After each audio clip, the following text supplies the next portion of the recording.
Well, good morning, members, and as the bell tolls 10, welcome to this meeting of Annandale and Eskdale Area Committee, which is being live streamed and recorded. The recording will be made available on our Council's website for public listening. Remote participants, please follow the good practice guidance, which includes muting microphones and switching off your video when you're not addressing the meeting. Writing speak in the Teams chat function when you want to contribute. If you're in the hall, you can do this on your phone or iPad. Please don't repeat any contributions already made by other members, and no material should be posted in the chat function if it is intended as part of the discussion. The usual standing orders apply, including that any votes will be undertaken by roll call, and if any members have to leave the meeting, please either write leave in the Teams meeting for that period of time, or just book off and come back in again and rejoin the meeting. All members should speak clearly and directly into the microphone when making contributions, and when referring to reports, please provide reference to the relevant page and paragraph to allow everyone to follow. Please focus contributions on areas where clarification is required or to propose an alternative to our recommendations. As members are aware, I have agreed we consider one urgent item of business in relation to the lease of Lochmaben Bowling and Tennis Club at Victory Park, Lochmaben. This shall be taken as item 13A. This report was issued to members in advance of the meeting today to allow members time to read and consider the contents. I want to welcome Eva Zeller, Megan Nelson and Kenzie Miller from the Youth Council to Annandale and Eskdale.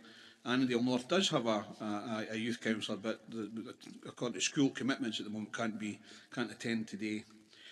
So Tracy will go into Sedern apologies and Chair's approval of members' remote participation. Can you provide the Sedern indicating who is participating remotely, and apologies please. Thank you, Chair. Good morning, members. We've got 12 members present in total, and that includes our youth councillors. We've got 5 in person at Annan Town Hall, being the Chairman, Councillor Davis, Councillor Mayo, Councillor Thompson and Councillor Wilson, and 7 members present on Teams, being the Vice Chair, Councillor Crothers, Councillor Jameson, Councillor McGregor and our 3 youth councillors. Thank you. Thank you very much. I confirm my agreement to the participation of members named as participating remotely. Item 2 is any declarations of interest. Do members have any declarations of interest? Gail? Thank you, Chair, and good morning. Yes, declaring interest in item 9. I have family members that are involved with Tondagarth Church Trust. As such, I will leave the meeting, so if somebody can text me when you've completed that item. Thank you. Okay, thanks for that, Gail. We'll get somebody to do that when they come in. Can this be turned up a little bit, because I'm finding it difficult to hear that.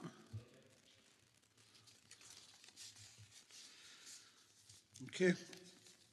Thank you. We'll then go to item 3, which is minute of the previous meeting of 22nd of June 22. Are members happy to approve the minute? Thank you very much. And then item 4, which is Scottish Fire and Rescue Services, Annandale and Eskdale 12 monthly performance update for the 1st of April 2021 to 31st of March 2022. Report by the Head of Governance and Assurance.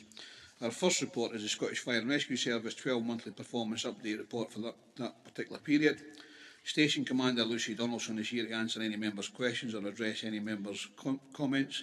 Lucy, do you have anything to add to your report? Good morning, Chair. Thank you. No, nothing at this time. Obviously, the reporting period was last year during, obviously, a difficult period for everybody, but happy to take any questions. Okay. I know that this committee has regularly asked questions regarding the on-call availability in the area for the retained duty system, which hasn't been without its challenges. And I notice that we are still recording a slight drop in availability within Annandale and Eskdale to below those recorded pre-pandemic. But I also know that Dumfries and Galloway is still the best performing area in the West Service Delivery area, and that during the recent exercise 9 new candidates were recruited in Annandale and Eskdale, which is great news. Members are well aware of the recruitment challenges being experienced across all sectors at this time, and it would be helpful to understand a bit more about how many vacancies the service currently has in our area and what measures are being put in place to further recruit to the service or mitigate against any further drop in appliance availability. Okay, so the 5 stations in Annandale and Eskdale are all on-call stations, so these are members of the public who have primary employment but also carry a pager and are employed by Scottish Fire and Rescue Service on an on-call retained basis. So we are dictated to by their primary employment, and as you can probably understand, over the last year or so, everybody's been having difficulties in their own private lives, and companies are also finding it more difficult to release people away from their primary employment for emergency calls. The numbers there that you spoke about were great for last year, and I can report that we're continuing to recruit in the area, and that's been very successful. There's been an uptake in recruitment in Annandale and Eskdale, so it is a long-term problem, but we are addressing it. The vacancies that you're talking about, unfortunately, it's not something that we can particularly plan for, because people are able to retire or resign at a fairly short notice. It's a month's notice, but the recruitment, the training, as you may understand, takes quite a bit of time. But we have a programme in place, and Scottish Fire and Rescue Service are addressing nationally the contracts, the establishment and the payment for our on-call. So we hope that things will improve. Thanks for that, Lucy. Members, any other questions? Any questions or comments?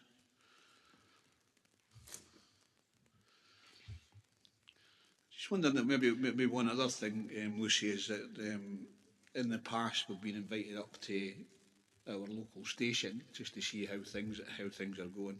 Oh, sorry, George, you might have a question. Yeah, it's just a query. The incidence of deliberate fire raising is quite high in Annandale South and Annandale North, and I see it's rising across the region.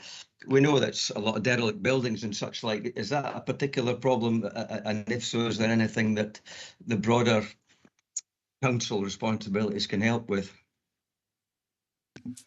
Okay, so obviously, again, the figures that you're looking at are for the reporting period last year.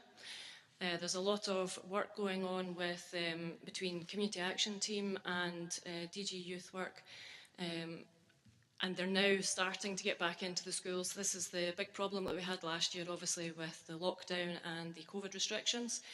We still, with Scottish Fire and Rescue Service, we have that policy where we are protecting both our staff and members of public. So in answer to your further question that you were about to raise there, Chair, we're still fairly restricted on the activities that we can have. However, Community Action Team are working very hard to identify and assist youth work with different methods of education, but they are now starting to get back into the schools, and currently our Community Action Team are carrying out Operation Safety, which has started again, which is great. Thank you. Stephen? Yeah, thanks, Chair. It was just actually on the UFAS and call-outs, and I gather obviously there's been decisions taken to have a sort of challenge before actually deploying something to attend to that, but that's been put back to 2023. So it's maybe out with the reporting period of this, but obviously the decision or the intention to change that has already happened. It's just been sort of put back, but that would have a significant impact. Are you able to sort of explain a bit more about how that will improve your response for other incidents? Yes.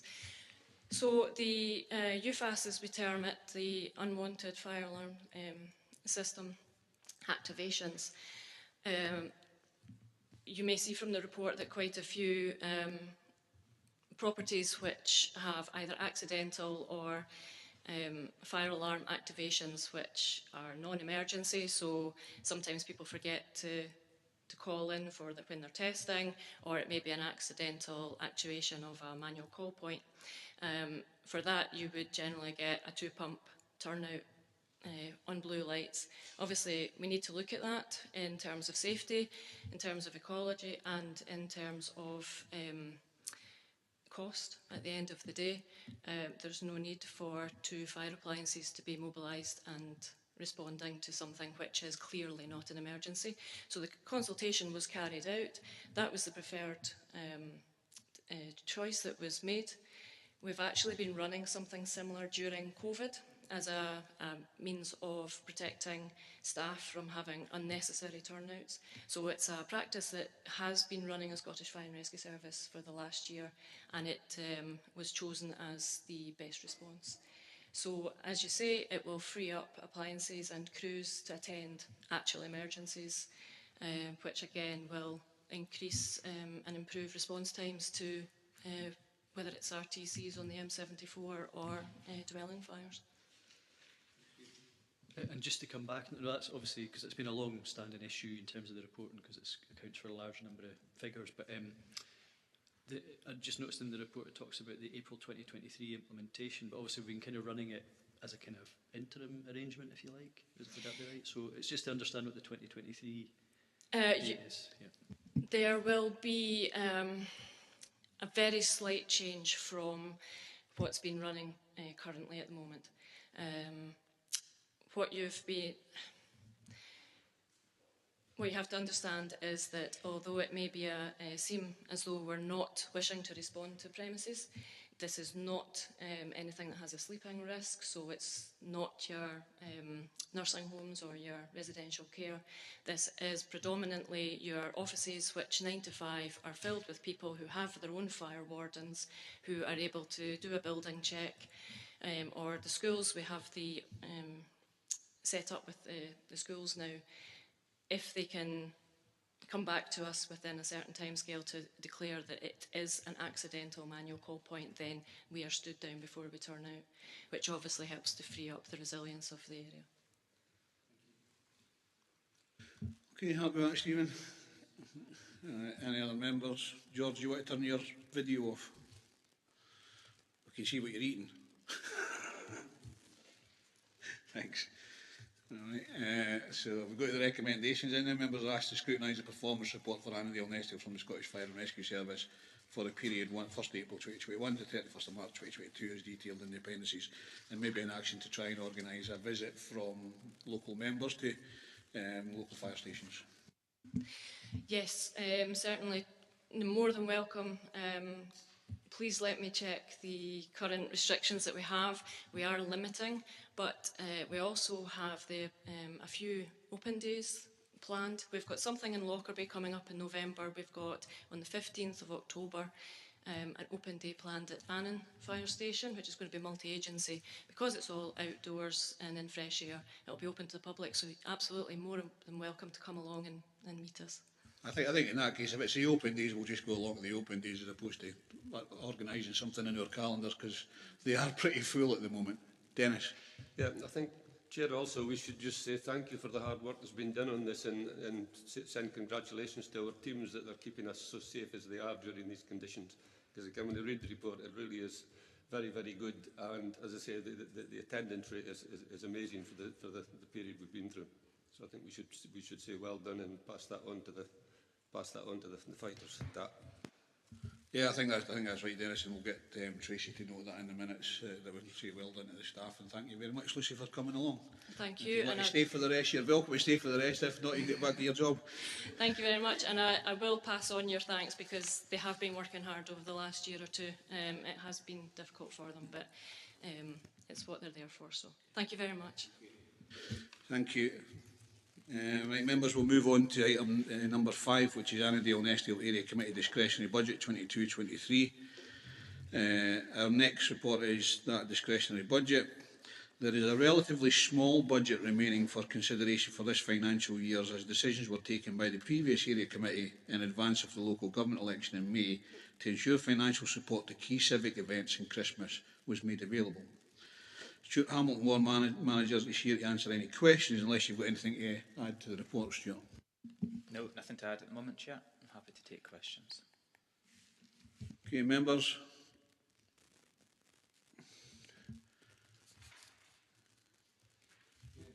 Right, Dennis. Yeah. On the word Christmas, I think there's still an issue for the teams that are doing Christmas lights in the communities to know when the job's going to be done and who's going to do it. And I think they're getting quite concerned that that has not yet seemingly been decided. Stuart actually sent an email back to Betty on that, but Stuart, if you try. Yeah, the procurement exercise is concluded and the contractor is nearly appointed in that they need to submit some final documentation. But I'm advised that that should be concluded within the next week to 10 days by our roads colleagues, and I have informed local community organisations that we are awaiting the outcome of that, and made the apology that it is kind of late in the year for this contract to be awarded. Yeah.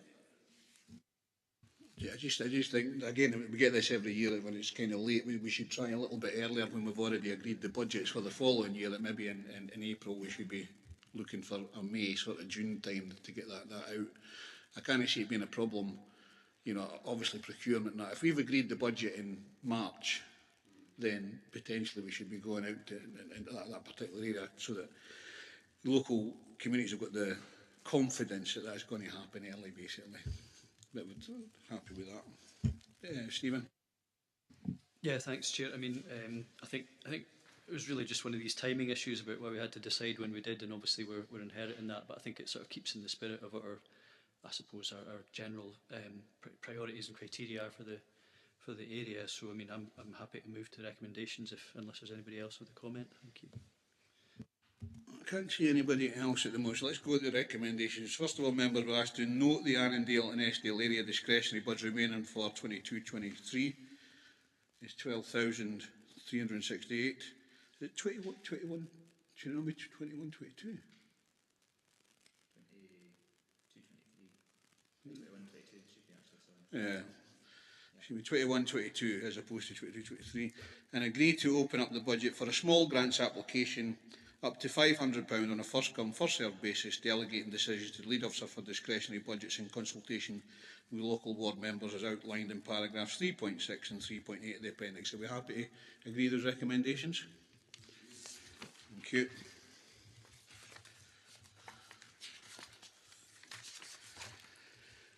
Okay, members, we'll move on to item number 6, which is the Annandale and Eskdale Area Committee Tackling Poverty and Inequality Budget 22-23 report by Head of Community Services.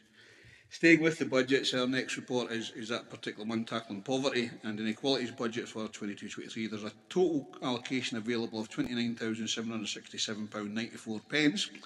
Don't forget the 94 pence, of course. Could have added 6 pence onto that to make it £229,768, but there you go. And a proposed timetable for receiving, assessing and determining applications is outlined within the body of the report. Stuart Hamilton is here again to answer any questions of members, or unless you've got anything to add to the report, Stuart. No, nothing to add again, Chair. I'm happy to take questions. Members, any questions?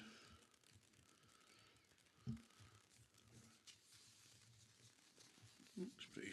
Yeah, Stephen. I think obviously the priorities on the appendix on page 47.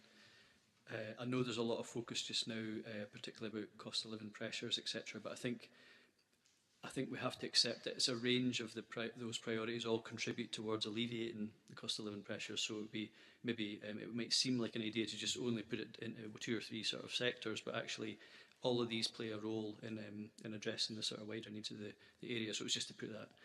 I mean, I've got no issue with the report and happy to agree as it is. So thank you.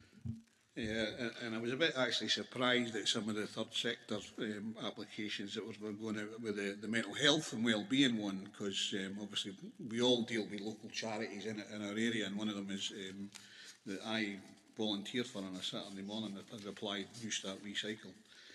And of course they do the free school clothing, the winter clothing, you know, and all that sort of stuff. And one of the biggest problems that families have is budgeting with this cost of living crisis.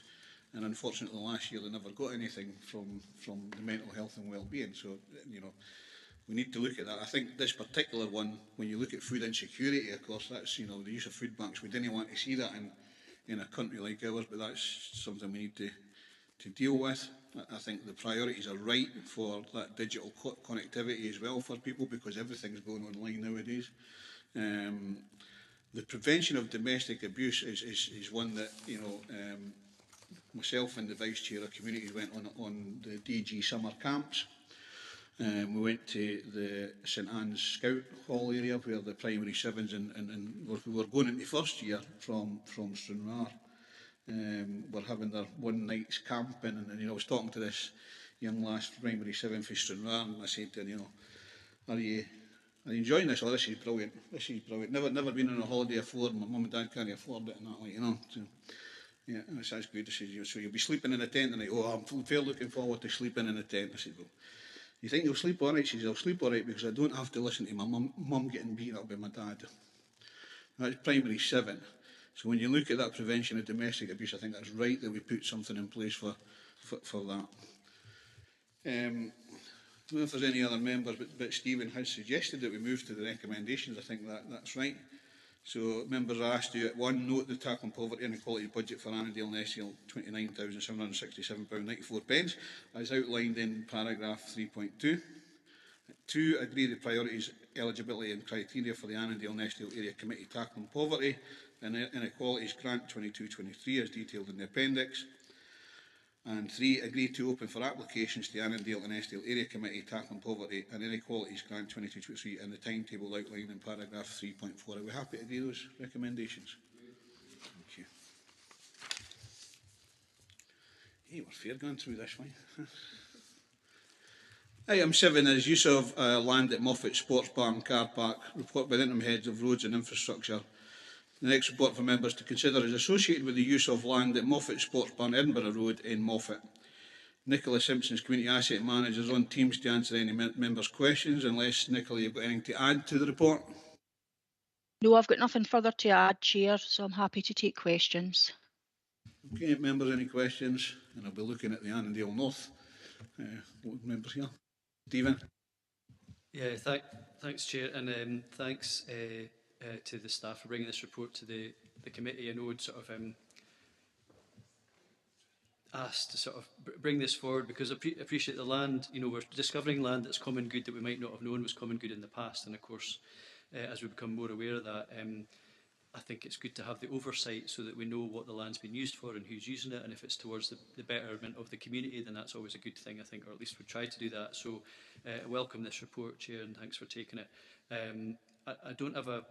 I'm happy that we explore this in principle. Obviously, there's a few other steps to go through for the cabin to be sited there, the storage container to be sited, but I think in principle it would be good to be able to do this. I noticed there's a thing in there also about the potential rent, but I think it would be a bit harsh to sort of retrospectively apply the £400 a year odd rent to the uppers hut, which has been sitting there for many a year. But I'm happy to hear what other members think, and of course we've got the input potentially from the Community Council rep who's here today as well to maybe, I don't know if they're able to speak on the item or contribute, but it'd be good to hear from them if they've got a view as well, Chair. Thank you. I'll ask you for advice. Tracy?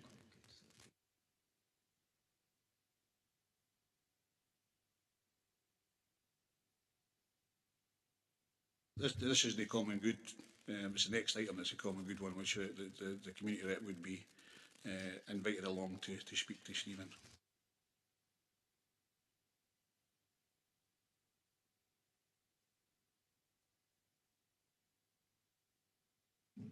Wait, are we on item 7, sports bar? I gather that's common good, eh? It's not in the report, it's common good. The next item is... Nicola, can you confirm whether this is common good or not? My understanding was the car park wasn't common good. The Hope Johnson Park itself is, which is why for the next report it's mentioned at length about it being common good in the pump track report. Okay, thanks for that. So it'll be the next one. Yeah, no, my apologies, Chair. Just because this is adjacent to it, I think I've made a mistake here, but happy to be corrected. Thank you. Every day's a school day, so. Yeah, we're all learning. We never stop learning, do we, in the council? Okay, any other members? Okay, we'll go to the recommendations in. We've asked at 1 to note the issues with the current location at Moffat Cala storage container as detailed in paragraph 3.3. At 2, agree to relocate the container with Moffat Sports Bar and Car Park subject to planning permission being obtained for the site and as detailed in paragraph 3.7. 3, agree whether to impose an annual ground rental fee to Moffat Gala Committee as detailed at paragraph 3.5. And just thinking about what Stephen said there, I don't think retrospectively would be good. We can maybe have that discussion moving forward. And then 4, agree whether to impose an annual ground rental fee to Upper Annandale Football Club as detailed in paragraph 3.5. And we're happy to agree those recommendations with that a little bit. Okay, thank you. Just in terms of the options at 3.5, I take it we're agreeing not to impose a rental. Just because, I mean, we could decide to if we wish to, but I mean, obviously, I mean, it's over to the other Annandale North Ward members, but I would suggest that we agree not to accept that there could be a rent, but we agree not to charge it for both organisations. Okay, I'm happy to accept that, to agree not to rent. It's a ISO container at the end of the day, and it's you know.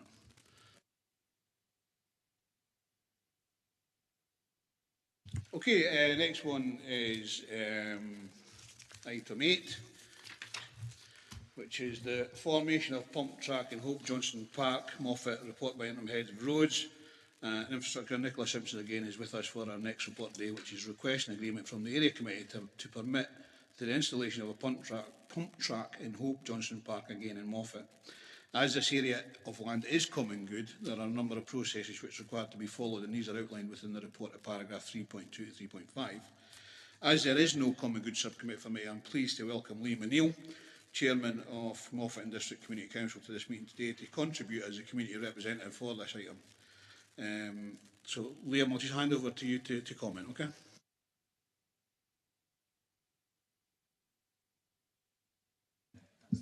That's me. Modern technology. Thank you, Chairman.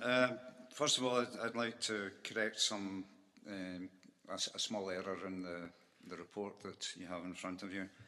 The individual who is has been strongly promoting the creation of a pump track is not a member of the Community Council. In 3.5 it says that he is, so just to correct that. However, the Community Council are strongly in support of the formation of a pump track in Moffat with the associated benefits to the town and the surrounding area. I note today that the intention is to approve in principle the location of the pump track at Hope Johnson Park. That is something that will need and is obviously intended to have consultation with members of the community and also a full planning consent. But the Community Council is strongly in favour of a pump track, and we appreciate there will be concerns about road safety and other matters associated with this development. However, very strong support from the Community Council on the facility being provided and the benefits it will bring to Moffat. Thanks for that Mr O'Neill. I'm sure that throughout this, as you say, as it is in principle, there will be that consultation ongoing with Community Council and things like that. And of course, everybody has the right to either object or support to any planning application going forward. And I'm sure that any discussion with the ward officer will assist in that matter. Okay. Members, any questions?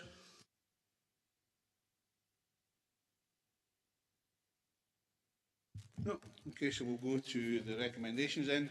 Members are asked to agree in principle to the installation of a pump track in Hope Johnson Park, Moffat, subject to public consultation and relevant planning approvals.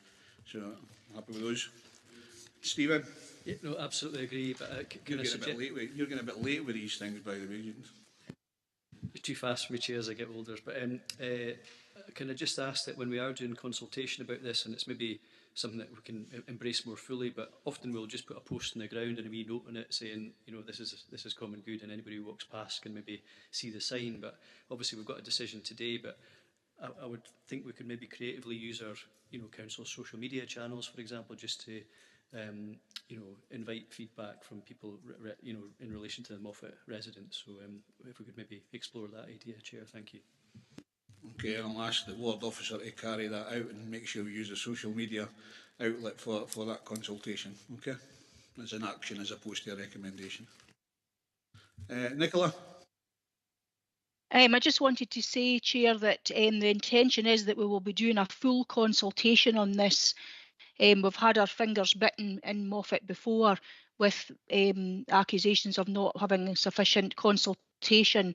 So we will be actually preparing a consultation mandate and doing a full consultation on this item.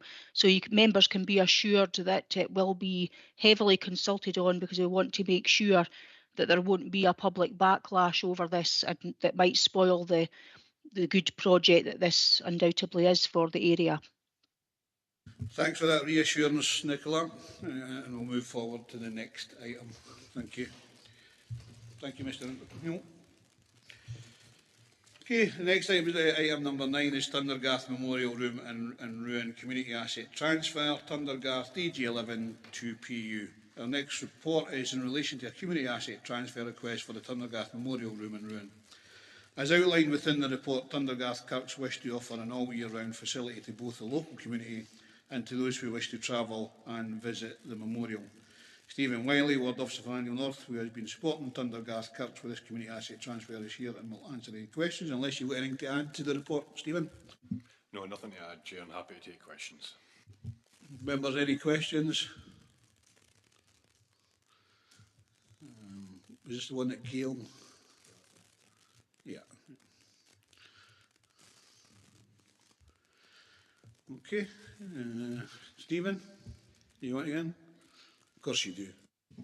Well, now that you ask, 3.2.3 on page 84, it was just obviously, we've seen reports around this particular asset before, and I think we were just maybe wanting to make sure we were following the right process, etc. So I'm just sort of wondering if you could maybe tease out a little bit about that decision that we took back in November 2020, and obviously where we're at now is maybe in a more, on a more sound footing, if you like. So I don't know if you maybe want to help just clarify why this is back in this way again, based on the decision we already took a while ago.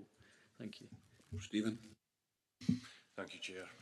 So yeah, 3.2.3, Communities Committee did agree in November 2020 to declare the property surplus, but part of that, what the report was lacking is in terms of what the group could offer and take forward and give members the assurance that they were in a fit and proper state to actually take on the project.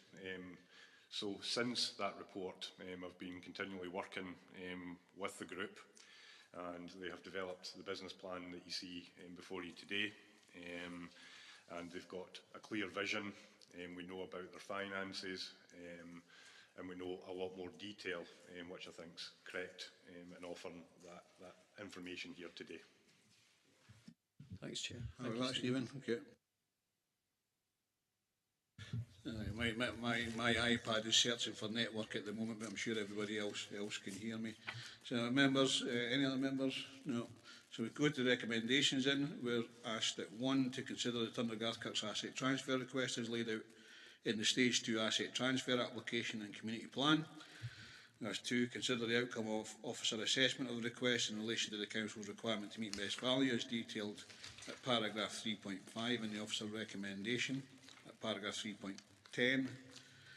3, note the outcome of the social value assessment of the proposed transfer as detailed paragraph 3.6. And 4, agree an option from those listed at paragraph 3.11 to be recommended to the Finance Procurement Transformation Committee with or without conditions. Stephen. Thanks, Chair. I would like to be able to agree option 1 if members were suitably minded to do so. Thank you. Are members happy with option 1? Okay, so we'll go with full forward with that one. Thank you very much. Thank you, Stephen. Can I just check, Chair, that's without any conditions?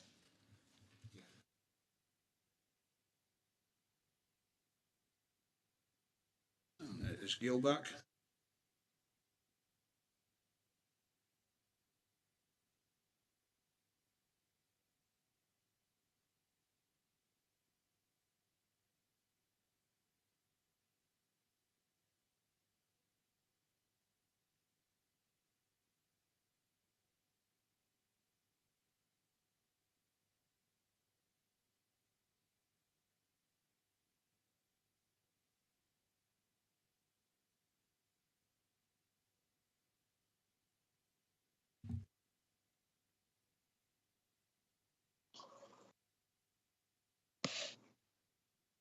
Okay, welcome back, Gail. Now go on to item number 10, which is disposal of surplus land at Annan Swimming Pool, Annan.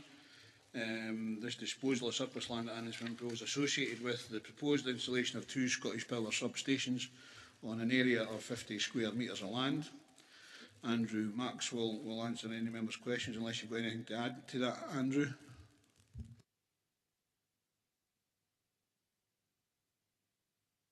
So it's Tom Higgins, sorry.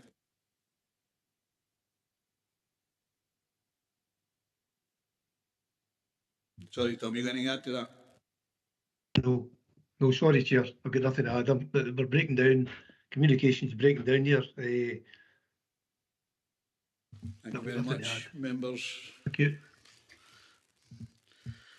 Okay, members, if there's nothing further, we'll just, Richard.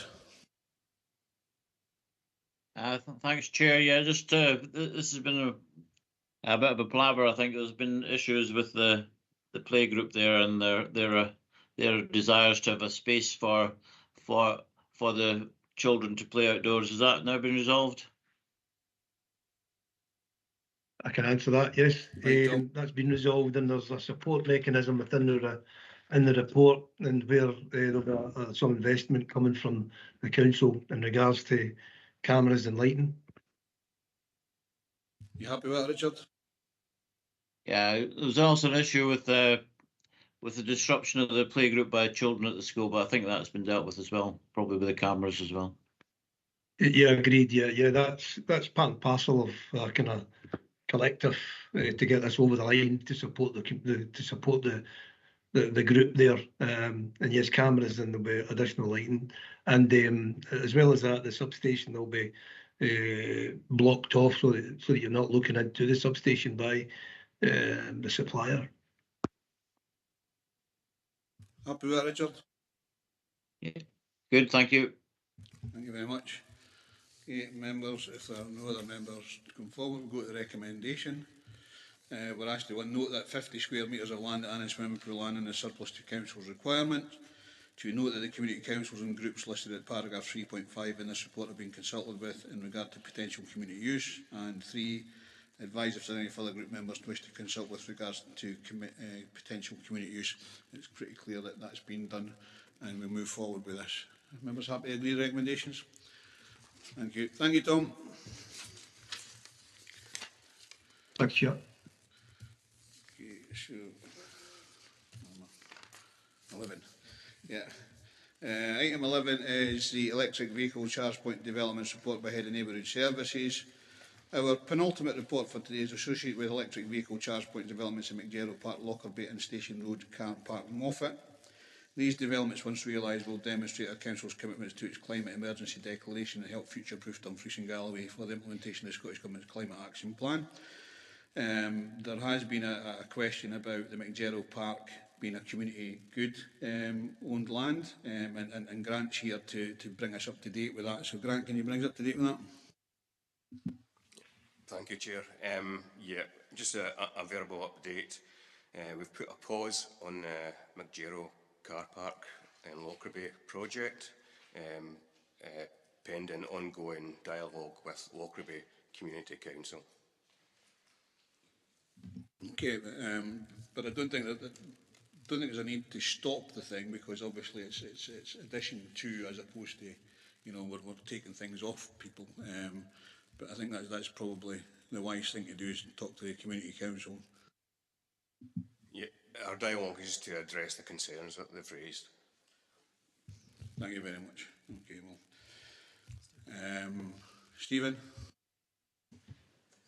Thanks, Chair. Yeah, no, I'm glad to see this here, because I think we have to make progress with this, but I do understand that, you know, there's been some strong views expressed about just the wider nature of parking, and this is part of that, part of the makeup of that. But happy to see the report here, and certainly I'm happy to note this, but I think, yeah, it's probably right that we have those conversations and see if there's some better configurations about the use of the car parks that can come out of the discussion. But ultimately we want to make the most of the opportunity to develop the EV charging points as well. So thank you.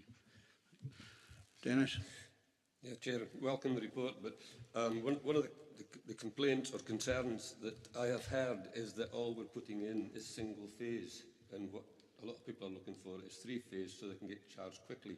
Because I think single phase, is it 10 miles per hour or something, you get charged up, or something like that. It's small anyways, and it can take 3-4 hours to charge a car, whereas with the three-phase, it's much faster, and people visiting sometimes don't have the time to allow the car to sit there and be charged for several hours. So I'm just wondering if there's any plans to put three-phase in any of the places. Thank you, Chair, for yourself. Thank you for your inquiry, Councillor Malley. It's 7 kilowatt charger, so it's a long charge in McGerald car park, and it's principally free for local residents. Anybody who's going, or also anybody who's going on a journey for a long time and coming back. So you're looking at 8 hours for a charge from 0 to 80% for the vehicle to be fully charged. The three-phase, the rapid charge points that you're referring to, do charge cars very quickly. We are and have been looking at locations and funding, external funding, so that we can install those rapid charge points, which would be handy, as you said, for visitors and for destination visits. Chair, I mean, I think this is absolutely vital that within communities there are the rapid charge points, because as we try and attract people and we see more and more electric cars, then it becomes vital, because nobody's going to be able to sit for 8 hours generally and wait for a car charge, unless they're staying overnight. But then again, it's only one car taking all that time to do it when there's not a massive amount of chargers. So I think it's seriously, as a council, and I think it's an issue that needs to be taken up by the council, that we've got to put three-phase in wherever we can to really allow for the tourist trade. Okay, I'll bring George and then Lennon. Yeah, this is a broader point, and it's similar to Councillor Mayles, but from another direction. Electric cars are still in a minority. They're quite expensive, and a lot of local people will have a normal car, for want of a better description. So sometimes parking can be limited to folk that haven't got an electric charger, and there's also the potential of contentious issues whereby a car that's not electric parks in a space where there's a charger there. So I think we need to bear in mind that not everybody's got an electric car, and the potential for fallout for reserved spaces for electric cars. It's quite a tricky one, I know, but I think it's something we should pay attention to. I think as the chair of communities, I'll have a word with Gordon and Grant later on and see strategically what can be done to, first of all, try and improve the three-phase as opposed to the one-phase. But as Grant says, down to funding, I think most of it's external funding that we're getting for these charging points as opposed to internal funding. Lynn, do you want to come in? Yes, I was just wondering what the cost difference is between, let's say, the chargers that you're looking to install and the three-phase version. Is there a big difference in cost? Thank you, Councillor Davis, for yourself, Chair. There is quite a substantial cost. The three-phase that Councillor Malley was mentioning, they're roughly around about £2,500 to £3,000 for the single-phase, and the rapid charge points is usually around about 25 to 30,000.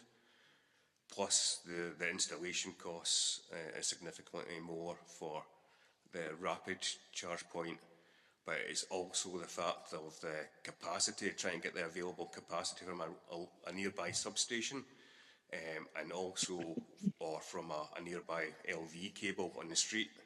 There's additional stand-in charges added to your electricity bill, which could almost double the electricity cost for running those type of hubs. Thanks for that. Thanks, Lynn. Stephen? Thanks, Chair. Just on the back of what I'm listening to, but I think there is something about that competition for parking spaces, and I'm just aware that there's another parking scheme being developed in Lockerbie in relation to the railway station, where obviously at the moment there's no usage of that as a parking area, but in terms of the EV charging points, would that be an option if they were sited there? Because obviously you've got disabled spaces and other non-electric spaces already heavily in use at McGerald Park at times, so Has that been explored? But I understand some EV spaces will be going in there anyway as part of the project, but that seems to have gone on for many, many, many years without delivery. So I'm just sort of, is it more the timescale issue that's preventing that being considered, or is that something that could be looked at again as well? Thank you. Through yourself, Chair. Thank you, Councillor Thompson. It's a time. We're on external funding that we have to defray this funding that we've received before the end of this financial year, and we've no guarantee that that car park over at Sydney Place in Lockerbie will be finished, be completed by that time for us to be able to put those charge points in. It is something we have considered. We did speak with the client and the council department that is developing it a few years ago, but we've no guarantee of when that will be finished for us to put in some infrastructure. But we definitely did consider that. We also considered other car parks in Lockerbie and got some quotes, some DNO quotes for how much the connection charge would be for connecting these charge points up to the grid, and the quotes were significantly high than what would qualify for the external funding, so we were unable to use those car park. I think it was the one at Well Road, Union Street. Gero Road car park was basically our only option for the timescale that we had. Okay, but obviously this report is on two things. You're going into other areas here without having the information in front of us, so I'm not going to take any more questions on the railway station car park or anything like that. Gail, unless you want to come in. Thanks very much, Chair. Yes, briefly, and I won't rehearse what everybody else has said. I think we need to consult with elected members and the Community Council more and bring a further report back on this. I don't think we have the information or the linkage to justify spending money just because we have to spend it in this financial year. So I would request that we do a bit of consultation between now and the next area committee and bring back a further report, if that's okay, Chair. Is that specifically on McGerrow Park? Absolutely. I'm of the opinion that obviously there's a couple of... Sorry, did you want to come back in there?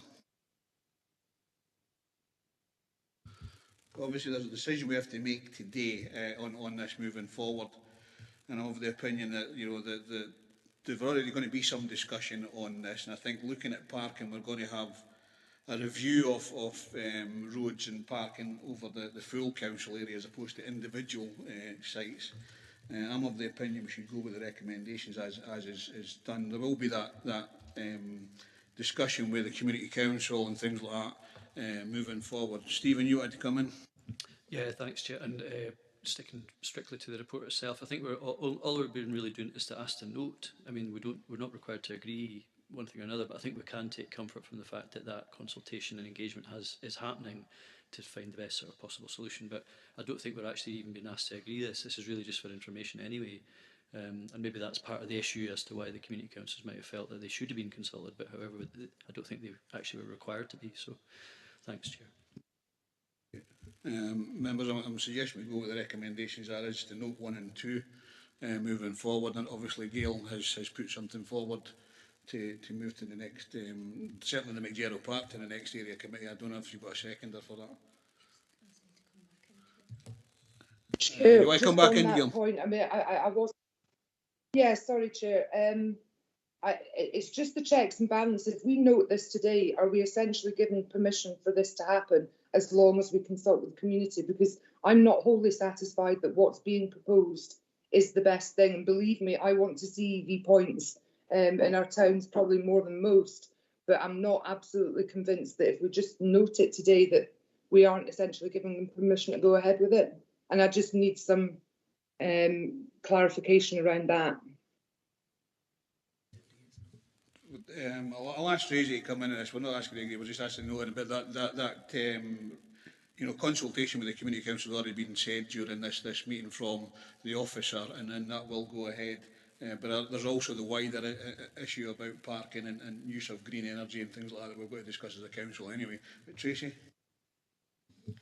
Thanks, Chair. Yeah, members have just been asked to note today. I have had discussions with Grant offline, and I know that legal have been involved around the consultation, and there isn't actually a mandate to consult with the Community Council on this development, although there has been ongoing dialogue, as Grant's already mentioned.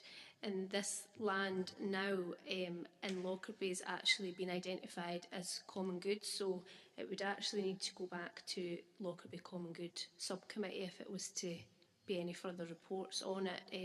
That came up once these papers had been published through legal, so there would be an updated report go to the Common Good to update their assets to make sure this was included so that the public know it is common good. Gail, just to maybe give you that reassurance, perhaps we have a third recommendation that once the discussion's been taken by, you know, the officers with the community council, things like that, that it comes back specifically on the McGerrow car park on where they are, as it's going to be a few months, I would imagine, before anything's actually in place, but to bring back a future report to area committee on that particular one. Thanks, Chair. Yeah, and I think with the reassurance that it will have to go to common good as well, that gives me a bit of comfort. Thank you.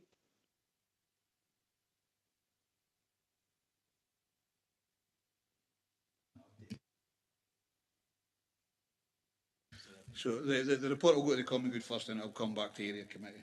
Yeah. Okay, members, are we happy with those recommendations?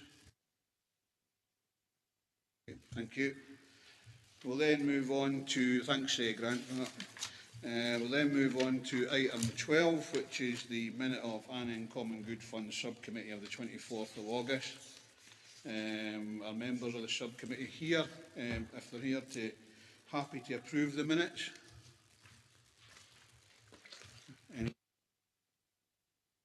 I wasn't present.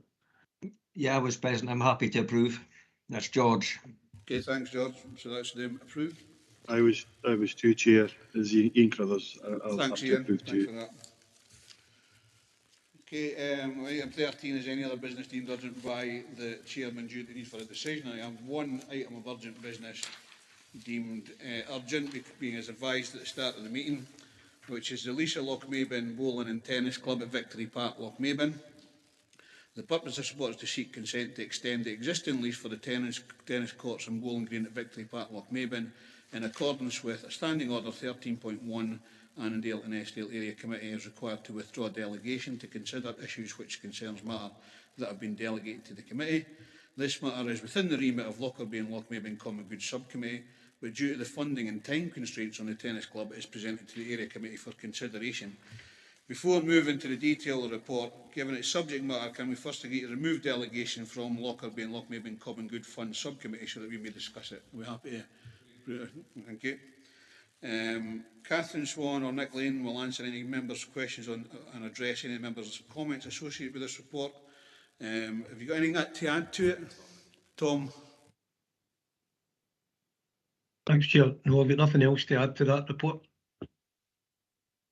Thank you. Members, any questions, comments? Stephen? Yeah, thanks, Chair, and thanks for taking this report. Yeah, I think this has maybe been trailed for a wee while because I'm aware that the group had been linking in with the council for some time, so it's a shame it's had to come urgently when maybe, you know, but maybe that's just the way the information came to us. But I see that at 3.6 on, well, in the page 4 in the additional pack, that the ground lease would be about £1,000. I think previously we'd been informed that the current rent is 550, so obviously that was going way back to the mists of time, and I'm glad that actually we can see this now because we didn't know that before. But if that's the £1,000, how will we make sure that, for example, the school or other council services or user groups will be able to use that amount of sort of pro bono sort of benefit in terms of community good? So I'd be interested to know how, because I think a lot of people didn't even realise there was that facility there to take advantage of in the community, but that'd certainly be welcomed, I'm sure, by, for example, the primary school and whatnot, if they wanted to experience tennis classes or bowling or whatever. So just to get a wee bit update on that, thank you. Tom? Yeah, I think that I believe that facility's always been available to local groups and schools, but nobody'd ever taken up on that.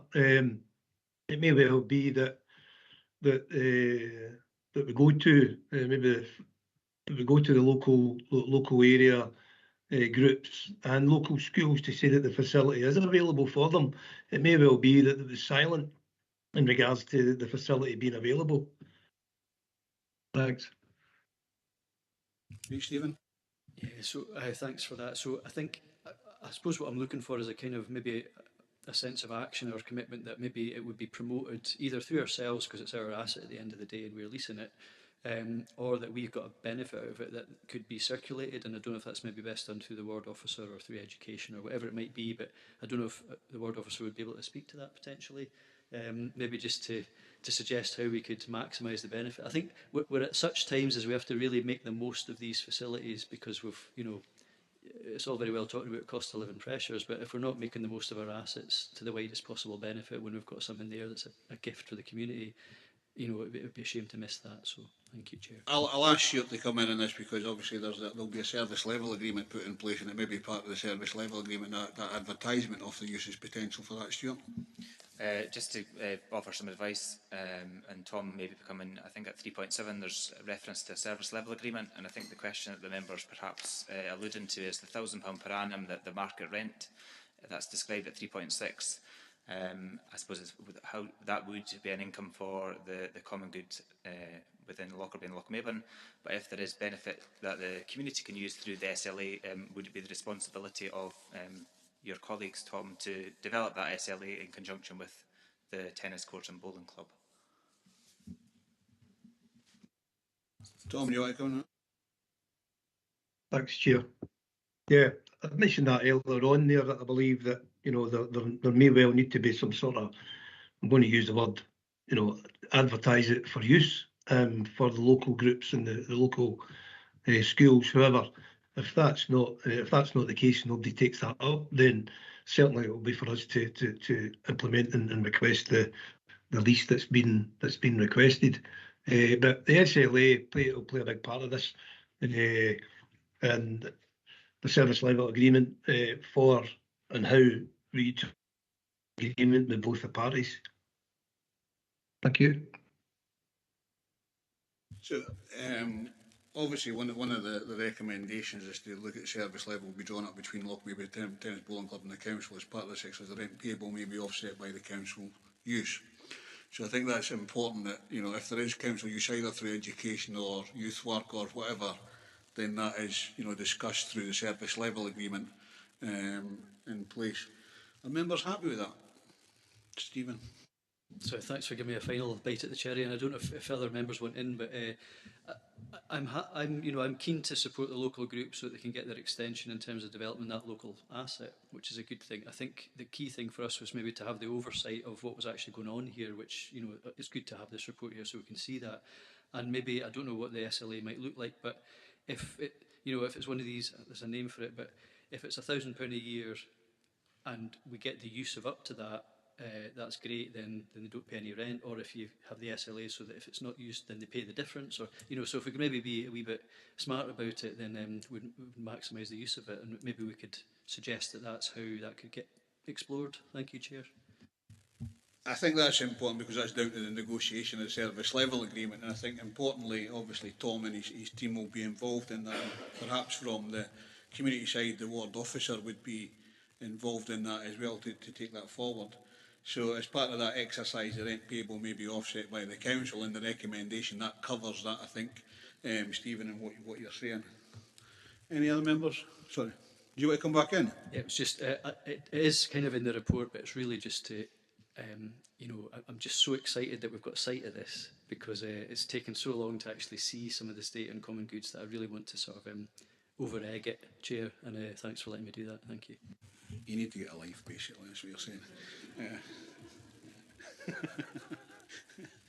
Okay, members, if there's no other members, we'll go to the recommendations. We've already agreed 2.1 to withdraw delegation. 2.2, agree to the extension of the current grounds lease of the tennis courts in Bowling Green Victory Park, Lochmaben by 25 years at a market rent of £1,000 per annum that will be reviewed every 5 years from the date of extension, along with 2.3 that the service levy will be drawn up between Lochmaben Tennis and bowling clubs and the council. As part of this exercise, the rent payable may be offset by the council use. In that discussion that we mentioned earlier on. And 2.4, note that estates and asset managers will agree all other terms and conditions of the lease extension. Are we happy with those recommendations? Okay, thank you, members. I have no urgent business, so that concludes the meetings. Can I thank you all for your contributions? Our next meeting of Annandale and Eskdale Area Committee is scheduled for the Wednesday, 23rd of November. I hope you have a great what's left of the week and the weekend, and I'll see you at full council tomorrow. Thank you. Thank you, Chair.